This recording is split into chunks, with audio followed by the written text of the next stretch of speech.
అర్థమవుతుంది. వరాహస్వామి కన్నా ముందు ఉన్న శక్తి వారాహిదేవి. చాలా విచిత్రం అది.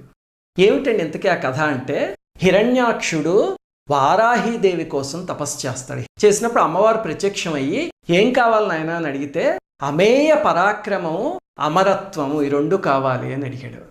అడిగితే అమ్మవారు నవ్వి, అమేయ పరాక్రమాన్ని నీకు ఇస్తున్నాను, మృత్యువు లేకుండా మాత్రం అమరత్వం కుదరదు, పుట్టిన ప్రతి జీవి చనిపోవాల్సిందే అని చెప్పారు.